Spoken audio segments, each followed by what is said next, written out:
Coaching drama continues, and I don't just mean Lane Kiffin. This is Newbie Sports. And I think just for the foreseeable future, we're going to skip that title card. I just want to try to get a nice, simple video out and get it done as fast as I can and get it sent as fast as I can. And today we're making the predictions for the college football playoff rankings. But we got to talk about the coaches, and I mean coaches. Lane Kiffin. I I don't really know if I have anything more to say than has already been said. Um, but yeah, not a fan of how this came down. I mean, you're teasing your team basically the entire season, and you did it last season too. You did it last season too. That's nasty. I think Stephen A. Smith said it best. If he was demanding that the coaches should follow him, absolutely, he definitely should not coach the rest of the year. And he was demanding that you follow him now, definitely shouldn't coach the rest of the year. I think he shouldn't coach the rest of the year just anyways. But hey, there's that. Now onto the coaches. The last 24 hours has been kind of wild in the state of Utah. We've been expecting that Kyle Whittingham will be stepping down, and there's not been any formal announcement about that. But it feels like that's a done deal. Kalani Sitake was apparently offered a job at Penn State, and he was seriously considering it. And there was a team meeting scheduled. But apparently the boosters for BYU, the big donor BYU fans, pulled him aside. And he says, "Hey, we need you, man. You're the heart and soul of this program. We love you as a person, and you're doing a good job. Please don't leave this situation." And I don't think you want to leave the situation. Is it really just about the money? If it's about the money, we'll get you paid. If it's about something else, let's talk. That team meeting's been canceled now, but wow, wild. And it looks like Kalani's staying. It looks like Kalani's staying. I'm gonna put that only about a 75% chance, though. We will see what happens. We will see what happens. I think winning that Big 12 championship game will help, but we'll get to that later on in the week. And anyways, the college football playoff rankings are releasing their next set of rankings later today. I'm trying to get this video recorded with my prediction before that goes out. And something that helped me make it is not a sponsor of this channel. They don't even know who I am. But Rankerly.com is just someone made a website for you to be able to make predictions on top 25 for college football. And I don't know who this person is. And they're not a sponsor of mine, and I just have used their services the last couple weeks, and I think they're great. I think it's a nice, simple way to make your prediction for college football playoff rankings. So a bit late in the game, I think they do basketball also, but we'll get to that. Rankrly.com. Rankerly.com has helped me make these predictions and stuff. But just getting to it, I'll start with the 25 and go upwards. I think we're not going to be super surprised by the top, but I think James Madison finally squeaks in to these rankings. And I think they squeeze into these rankings at 25 because I do think they're going to put Duke at 24. Now, the only reason I think they're putting Duke in at 24 is they want to try. They want to pray that Duke doesn't win. Because if Duke wins, then they're probably going to have to put in 2 group of 5 teams. But I think that if Duke happens to win, then they can say, well, they were ranked 24 and they were ranked above the other group of 5 that could have got it. So Duke's going to the playoffs. ACC, you got your representative. And I don't think Miami gets in, no matter what happens. But we'll get to that. We will get to that. I think, and these are my predictions. This is not what I want to have happen. We are going to get my rankings later on in this video also. But I think James Madison comes in at number 5, and I do think they're going to put Duke in at 24 to try to scramble to not put 2 teams from the group of 5 into the playoffs. Because that is going to spark a lot of outrage. That is going to spark a lot of demand for rule changes. Me and my brother were talking the other day that we think that rule changes are already in order, and one thing we talked about is if you have the top five conference champions get in automatically if you are ranked 20th or higher. I think that's going to be a key component. You have to be ranked 20th or higher in order to get an automatic bid. That does make it harder for a group of 5 teams. I don't think James Madison should not be ranked right now. I think I've been putting them in rankings for weeks, but yeah. So James Madison at 25, Duke in at 24. I do think Arizona State still stays ranked, but I think they drop a few spots. I think they're one of the better 4-loss teams in the country right now. And then coming in at 22, I do have North Texas in there. I don't know why North Texas isn't ranked right now. I mean, they have a better record than Tulane. I understand that Tulane played Ole Miss. I don't care. North Texas has half the number of losses as Tulane does, and they're playing for the same conference championship. So, I think North Texas should be ranked higher, but we'll get to that. North Texas, I have them in at 22, and in at 21, Tennessee. I don't think they should be ranked at all, but given that they were in the top 25 and just how everything has gone down last week, I don't think they dropped 7 spots. So I think they're going to keep Tennessee in at 21. I do think Tulane's going to make a jump. I do think Tulane is going to go into that 20 spot. That puts them up 4 spots. Arizona, I do think they jump quite a bit because Arizona has demonstrated themselves to be a pretty good team as well. I think they go in at number 19, jumping 6 spots. Number 18, I'm going to put at Michigan. They did play Ohio State. They didn't play them very well, but they played the number 1 team in the nation. So even though they are a 3-loss team, I think they only dropped 3 spots. And then right in front of them, I have Virginia at 17, going up a spot with their win against Virginia Tech. And then also going up 1 spot, I have USC. I have USC at 16. Now to the controversy. I think Utah drops to 15. I think Texas played too well and Vanderbilt played too well to not give them each 1 spot higher. And Utah won, and they won by 10 points. This is back-to-back not great showings for Utah. So because of that, and only because of how not stellar Utah has played the last couple weeks, and how excellent Texas and Vanderbilt has played, I think they can't not reward Vanderbilt and Texas with 1 more spot higher, and then Utah will fall. So then that means 14 is Texas and 13 is Vanderbilt. Still not enough to put either of them in the playoffs. Texas, you lost 3 games. And Vanderbilt, the 2 teams you lost to are ranked in front of you. It stinks. There's not really much you can do. And Texas, I know you're like, well, why are we even scheduling these top teams? Oh, like Ohio State and stuff.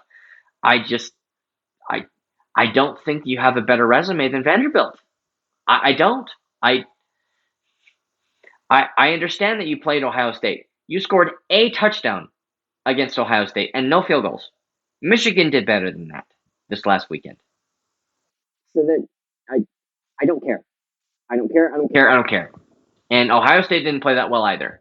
So you played them probably their worst of the year, your worst of the year. And your entire first half of the season was so sloppy. And the second half of your season was excellent. So yes, you deserve to be in the top 25. Yes, you deserve to be above 20. You don't deserve to be in the playoff picture. I'm sorry. And I had a little bit of a misunderstanding about some things that Texas's coach was saying. They were saying, well, if we beat Texas A&M 3 in the country, why shouldn't we be out? I'm like, I don't know, because you lost 2 other games. And he did say some very nice things about BYU and Utah also, apparently. So thank you for both of those. Thank you for both of those. Now we're getting to number 12. I think Miami stays where they are. They're not playing in the ACC championship game.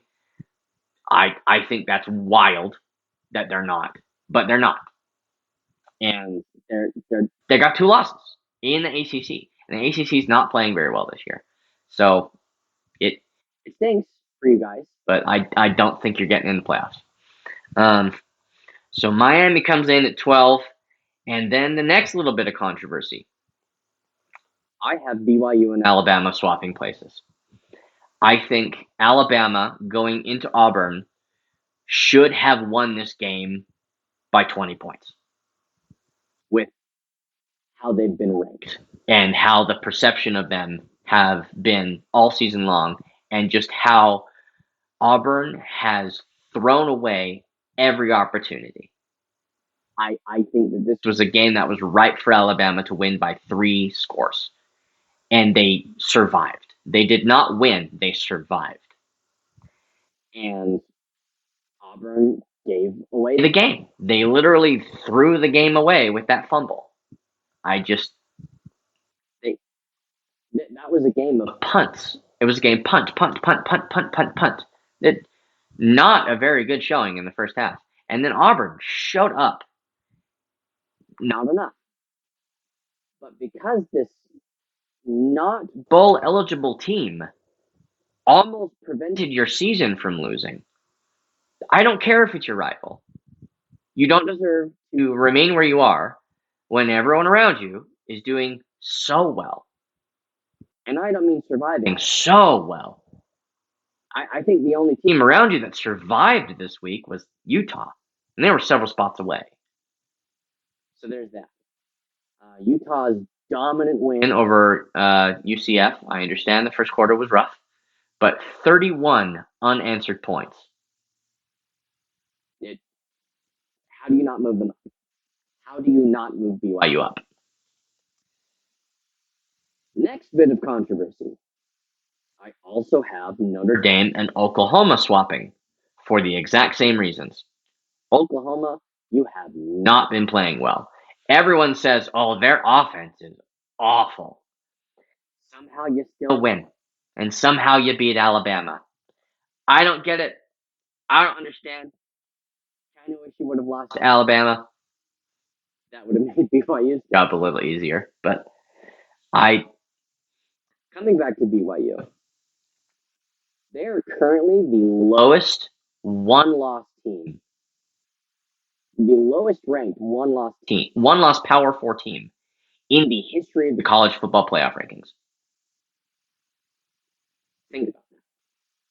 Has BYU really played so poorly that they deserve to be ranked the lowest of any one-loss team in Power 4 conference play? That's ridiculous. We'll get to my rankings in a minute. But I think that they have earned their spot at 10 or higher. At least 10, if not 9. But I think they're going to swap them. Because this is not what I want to have happen. This is what I think they're going to do. And I do think they're going to swap them. I think that you just can't take away the one-loss season from BYU. Their second 11-win season consecutively. So Oklahoma and Notre Dame swap places. Notre Dame dominant showing again, and their first 2 losses were amongst teams that are currently in the top 25. What can you take away from them? Really? Other than they lost both of those games. But yeah, Notre Dame in the 8th spot, and Oklahoma at the 9th spot. And Oklahoma, once again, survived. They did not win. They survived. Ole Miss at 7. I think that there was enough chaos that you could fall, and I wouldn't be surprised if the committee has them fall. Maybe even out of playoff contention altogether. But I I don't think they're winning a playoff game. Without Lane and with the amount of just chaos that the situation has been, I don't think they're winning a playoff game. And because of that, I think the committee can just take them out altogether.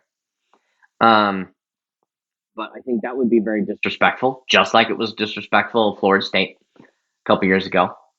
So I think the most likely situation is nothing happens. Yeah, you won the Egg Bowl. You lost your coach. We're keeping you where you are. You better hope the right people lose if you want a playoff berth. At number 6, that means Texas A&M. They fall only 3 spots.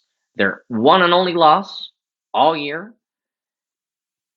I would have put them at 7 if the nonsense with Ole Miss didn't happen, but I think they do fall to number 6, and I think that's the highest they can expect. Oregon coming in at number 5, Texas Tech coming in at 4, Georgia coming in at 3, and then Indiana at 2, Ohio State at 1. I think most of the controversy was on the latter half of my rankings. But let's get on to my picks. And with my picks, I'll start at the top because they're not much different. But there is a difference. Ohio State. I'm going to have Ohio State stay on top. Indiana. I'm going to have Indiana stay on top. I'm going to put Texas Tech above Georgia at number 3. These are my rankings. My opinion is that Texas Tech has shown up every week. And the only loss they had, they were so injured. And Georgia has survived a lot of games. They have won them, but they have survived. They're still a one-loss SEC team, so I'm going to reward them with the highest one-loss, the highest SEC spot right now. But I think Texas Tech is a better team, and I think they play better. So 3, Texas Tech. 4, Georgia. Number 5, I'm still going to have Oregon be there. I'm not going to make any changes on that. Oregon, their only loss was Indiana, and I'm pretty sure that was a fairly tight game. I don't have the scores right in front of me, but it felt like that was a tight game.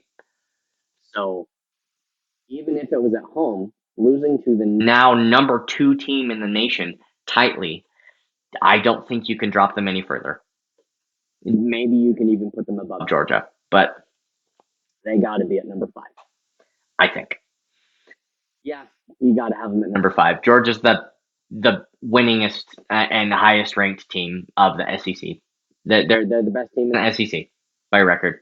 So, yeah, got to have Georgia be 4 and got to have Oregon at 5. And Texas A&M comes in at 6.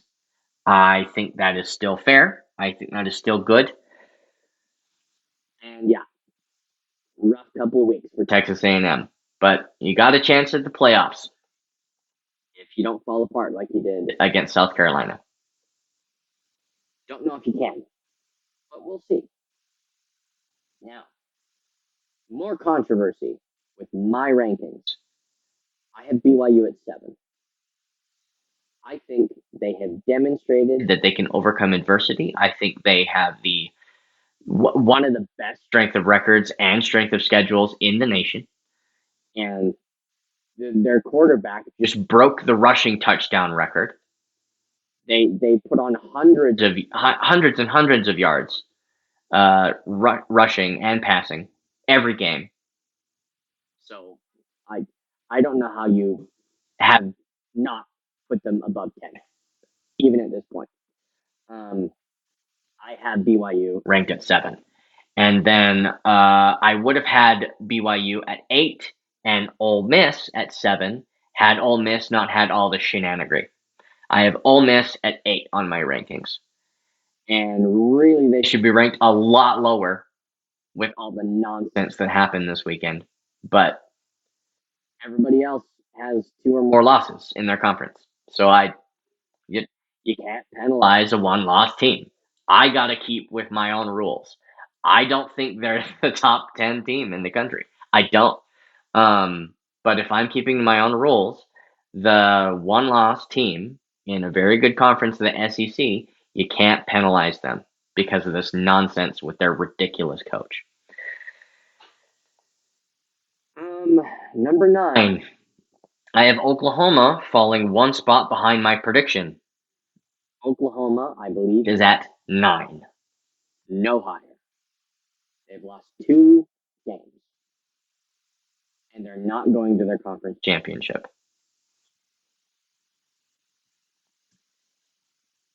Then again, we have more controversy. You might think I'm putting Alabama at 11. I'm not. I'm having Alabama several spots down.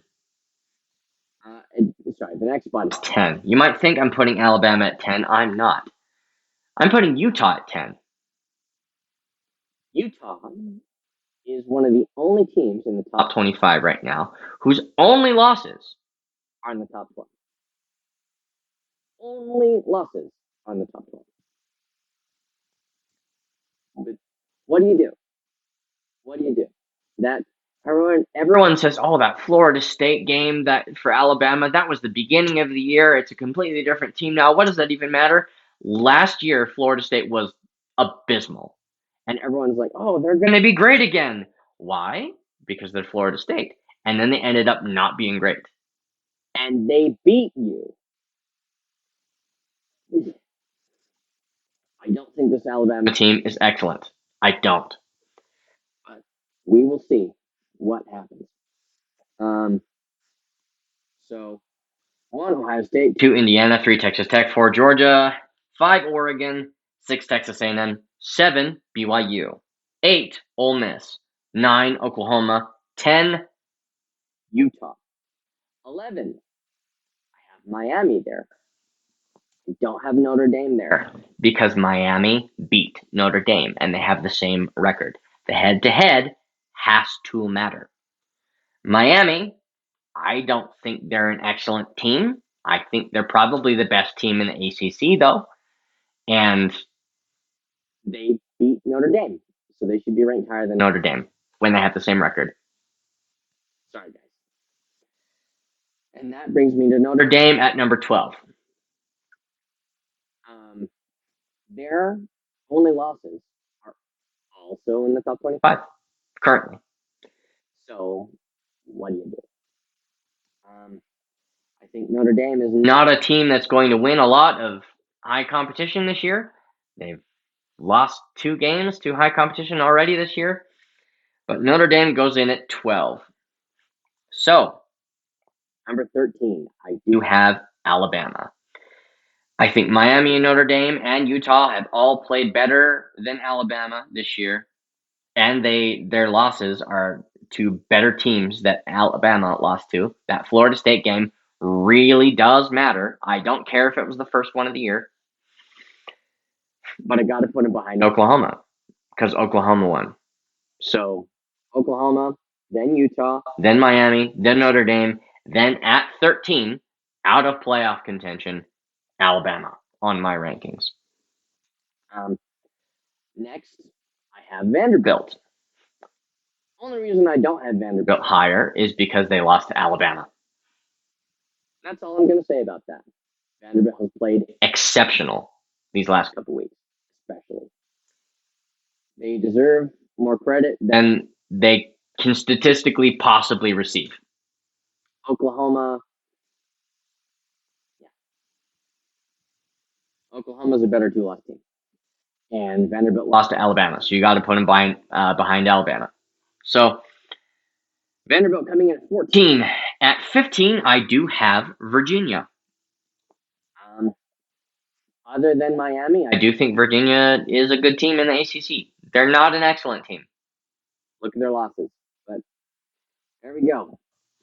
And now, I do have Texas in at 16. Texas in at 16 is 2 spots behind my prediction for where they're going to be this week. You're a 3-loss team. You're probably one of the better 3-loss teams in the country. And I think that I have you higher than everybody. Yeah, I have you higher than every other 3-loss team on my rankings. So, Texas comes in 16, I think is more than fair. Next, USC. kind of the same situation as Texas. Win your games. Win your games. Not much more to say about that. I do think I have Michigan at the same spot as I do on my prediction at 18. I you played all right this year, much better than last year, but you lost to Ohio State and you lost to USC. So I got to put you behind USC. There you are. Now, the next bit of controversy. I have James Madison in at 19. James Madison is the only one-loss team in the Sun Belt, and they're probably going to win their conference championship game. I don't understand why they're not ranked yet. I don't understand why they have not been ranked the entire year. I don't get it. I don't get it. The only other one-loss group of 5 team is North Texas, and they're also not ranked. This is abysmal. Respect the one-loss teams. I don't care if they're group of 5. I don't care what conference they're from. They won all their games, except for one. But the fact that Tulane is ranked higher than both of them, I don't care if they played Ole Miss.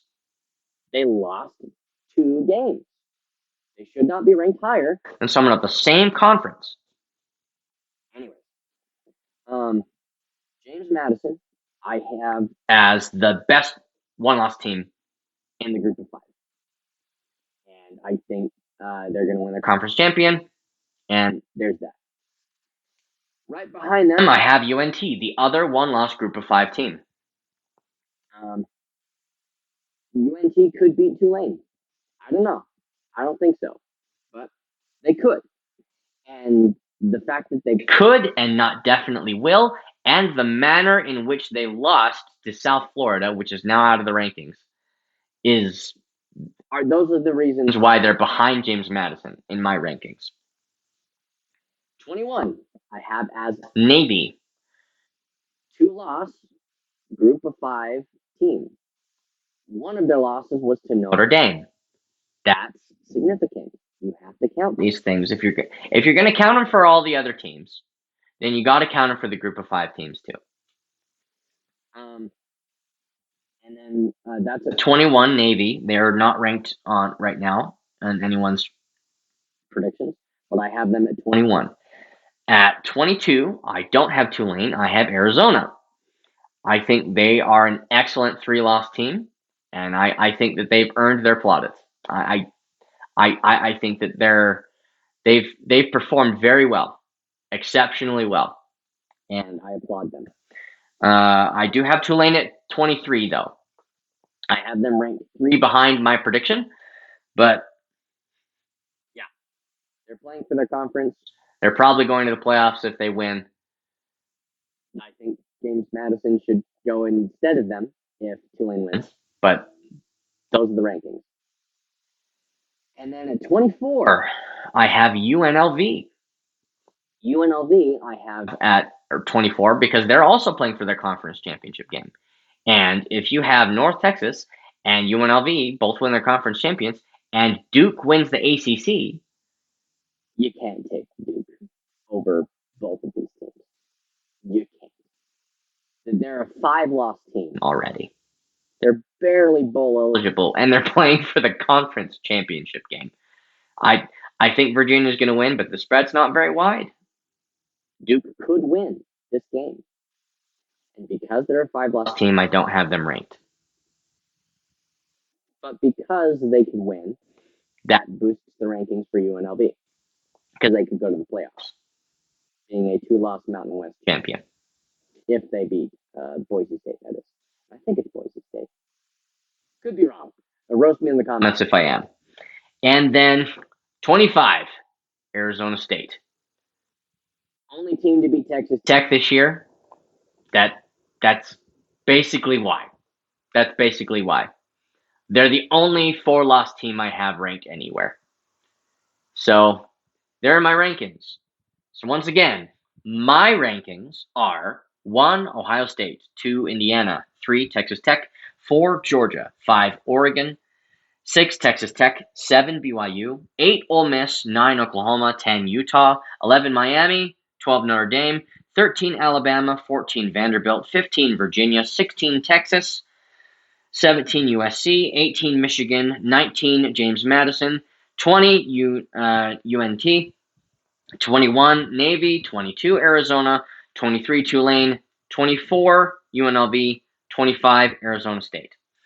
And the rankings for my prediction: 1 Ohio State, 2 Indiana, 3 Georgia, 4 Texas Tech, 5 Oregon, 6 Texas A&M, 7 Ole Miss, 8 Notre Dame, 9 Oklahoma, 10 BYU, 11 Alabama, 12 Miami, 13 Vanderbilt, 14 Texas, 15 Utah, 16 USC, 17 Virginia, 18 Michigan, 19 Arizona, 20 Tulane, 21 Tennessee, 22 North Texas, 23 Arizona State, 24 Duke, and 25 James Madison. And with these rankings, that would put Alabama and Miami as the first two out. And then the next two being Vanderbilt and Texas. So this is the longest video I've made. Let's wrap it up, shall we?